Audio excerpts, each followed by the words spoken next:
Hello guys, my name is Rohit Rana and आज हम बात करेंगे बाल गंगाधर तिलक जी पे।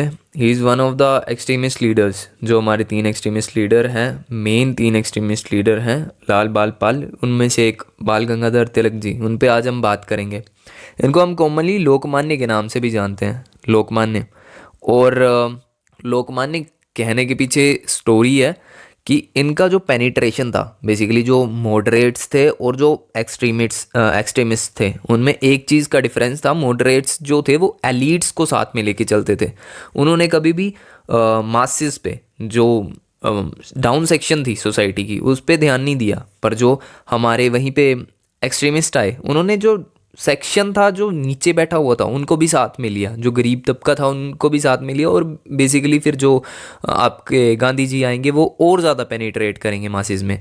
पर जो एक्सट्रीमिस्ट थे उन्होंने भी काफ़ी हद तक मासिस में पेनिट्रेट किया। तो आज जो बाल गंगाधर तिलक हैं, उनके जितने भी वर्क्स रहे हैं, उन्होंने जितना भी काम किया है, उनकी लाइफ का जितना भी टेन्योर में काम रहा है, उसके बारे में हम बात करेंगे। और आई थिंक इसमें हर चीज़ कवर करी गई है बाल गंगाधर तिलक जी से रिलेटेड। तो सबसे पहले लोकमान्य। कहा जाता है कि लोग इनको बहुत मानते थे, इसलिए इनको एक निक नेम लोकमान्य दे दिया गया। वहीं पे स्वराज पे इनका एक कोट है कि Swaraj is my birth right and I will have it. Next पे हम बात करें तो ये एक्सट्रीमिस्ट लीडर होने के साथ साथ एक्सट्रीमिस्ट मूवमेंट्स में बहुत ज़्यादा एक्टिव थे, और उस करके इनको बोला जाता था he is the father of Indian unrest for Britishers. वहीं पे 1890 में इन्होंने इंडियन नेशनल कांग्रेस ज्वाइन करी। पे हम अगर टाइमलाइन पे देखें तो 1856 में इनका बर्थ हुआ। 1870 तक इन्होंने अपनी एजुकेशन कंप्लीट कर ली। 1876 में इन्होंने न्यू इंग्लिश स्कूल करके एक स्कूल को ओपन किया, और ये स्कूल इन्होंने ओपन किया with the help of Gopal Ganesh Agarkar. तो दो लोगों ने मिलके एक न्यू इंग्लिश स्कूल करके एक स्कूल ओपन किया 1876 में, गोपाल गणेश आगरकर अलोंग विद बाल गंगाधर तिलक। वहीं पे अगर हम टाइम में थोड़ा सा और आगे चले तो 1881 में इन्होंने दो वीकलीज पब्लिश करना स्टार्ट करी। एक का नाम था मराठा, दूसरे का नाम था केसरी। जो मराठा था वो इंग्लिश में पब्लिश किया जाता था, वहीं पे जो केसरी थी वो मराठी में पब्लिश की जाती थी। इसी के साथ अगर हम टाइम में थोड़ा सा और आगे चलें तो 1885 में इन्होंने एक डेक्कन एजुकेशन सोसाइटी करके एक कॉलेज को एस्टैब्लिश किया, जिसका आई थिंक 1 या 2 साल के बाद नाम चेंज करके फर्गसन कॉलेज कर दिया गया। फर्गसन उस टाइम के बॉम्बे के गवर्नर थे, उनके नाम पे इस कॉलेज का नाम चेंज कर दिया गया। वहीं पे 1893 की बात करें तो 1893 में ये थोड़ा सा इंडल्ज हो गए थे टूवर्ड्स रिलीजियस मूवमेंट, जैसे not exact religious movement but kind of religious things. Cow protection movements में इन्होंने पार्टिसिपेशन लेना स्टार्ट कर दिया था 1893 के टाइम पे। गणेश और शिवाजी फेस्टिवल, ये इंपॉर्टेंट है, गणेश और शिवाजी फेस्टिवल को इन्होंने बहुत लार्ज स्केल पे करवाना स्टार्ट किया। क्यों? ताकि मासेस में पेनिट्रेट कर सकें, जो जितने भी छोटे सेक्शन में लोग हैं उनको पेनिट्रेट कर सकें। और बेसिकली उससे होगा क्या, लोग यूनाइट होंगे। आइडिया जो इनकी आइडियोलॉजी है कि हाँ, हमको ब्रिटिशर्स से मांगना नहीं है मॉडरेट्स की तरह, हमको ब्रिटिशर्स से ये नहीं बोलना है कि हाँ हमको दे दो, हमको छीनना है। तो वो आइडियोलॉजी फैल सके, इसलिए इन्होंने ये गणेश शिवाजी फेस्टिवल्स ये लार्ज स्केल पे करवाना स्टार्ट कर दिए। पर इसका एक ड्रॉबैक था, ये फेस्टिवल लार्ज स्केल्स पे करवा रहे थे, जो कॉप प्रोटेक्शन मूवमेंट्स भी ये इनिशिएट कर रहे थे, उसमें एक ड्रॉबैक ये था कि ये मेनली हिंदू ओरिएंटेड थे। हिंदू ऑडियंस को टारगेट किया जा रहा था, हिंदू लोगों को टारगेट किया जा रहा था। पर इसमें जो मुस्लिम कम्युनिटी थी, अदर कम्युनिटीज़ थी, Muslim community the second largest community of India वो थी, उसको इतना इंक्लूड नहीं किया गया।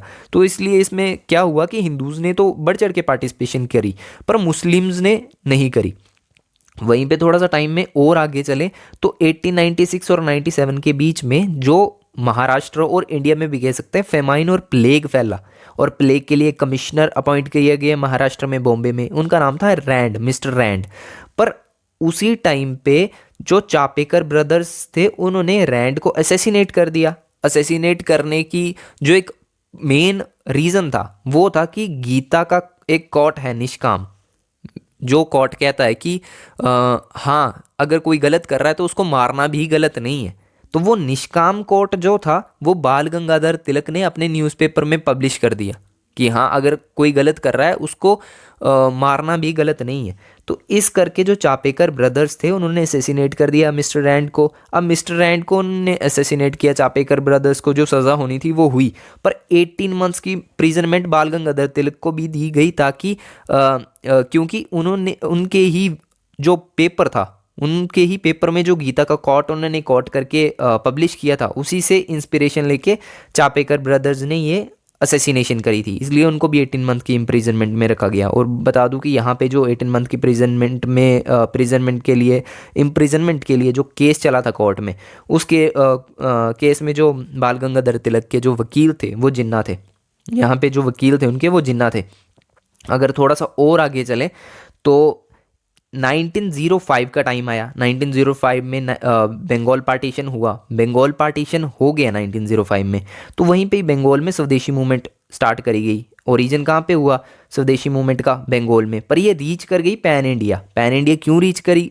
क्योंकि बंगाल में स्वदेशी मूवमेंट संभाली बिपिन चंद्र पाल ने, महाराष्ट्र में स्वदेशी मूवमेंट संभाली बाल गंगाधर तिलक ने, और पंजाब में स्वदेशी मूवमेंट संभाली लाला लाजपत राय ने। अब ये तीन लोग, तीन मेन एक्सट्रीमिस्ट यहाँ पे संभाल रहे हैं, तो ये पैन इंडिया करेगी ही करेगी पेनिट्रेट। फिर हम थोड़ा सा टाइम में और आगे चलते हैं तो 1907 का टाइम आया। यहाँ पे सूरत स्प्लिट हो गई, कांग्रेस में दो डिवाइड हो गए। 1908 का टाइम आया। 1908 में मुजफ्फरपुर कॉन्स्पिरेसी हुई। मुजफ्फरपुर कॉन्स्पिरेसी में बेसिकली क्या था कि दो वुमेन की डेथ हो गई। मुजफ्फरपुर कॉन्स्पिरेसी में जो प्रफुल्ला चक्की और खुदीराम बोस थे, इन दोनों ने एक बॉम्ब गिराया। इन दोनों ने एक बॉम्ब गिराया गाड़ी पे, पर उस गाड़ी में ये मारना चाहते थे किंग्सफोर्ड को।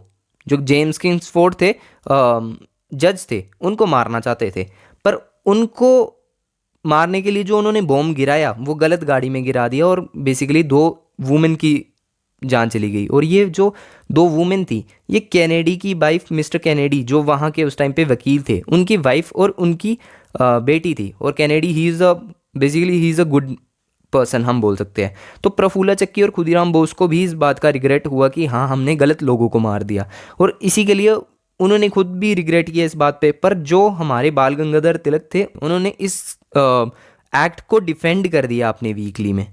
तो अगर उन्होंने इस एक्ट को डिफेंड कर दिया, इसलिए उनको 6 ईयर इम्प्रिजनमेंट में रख दिया गया 1908 से लेके 1914 में। अब टाइम में आगे चले तो 1914 में जब वो रिलीज़ हुए तो लखनऊ सेशन में उन्होंने पार्ट लिया। 1960 से 16 और 1917 के बीच में होम रूल लीग्स की जो मूवमेंट चलाई, एनी बेसेंट लेके आई बेसिकली, तो महाराष्ट्र में बाल गंगाधर तिलक ने उनको काफ़ी ज़्यादा बढ़ चढ़ के आगे प्रमोट किया, और 1920 में इनकी डेथ होगी। वहीं पे अगर हम इनके वर्क्स को देखें तो वर्क में Gita Rahasya, Arctic home in the Vedas, Orion और researches into the antiquity of Vedas, ये इनके कुछ वर्क्स हैं। तो this is the all information about mister Bal Gangadhar तिलक, जिनको हम लोकमान्य के नाम से भी जानते हैं। तो नेक्स्ट वीडियो में, इस वीडियो में इतना ही। नेक्स्ट वीडियो में हम अगले एक्सट्रीमिस्ट की बात करेंगे। Thank you very much.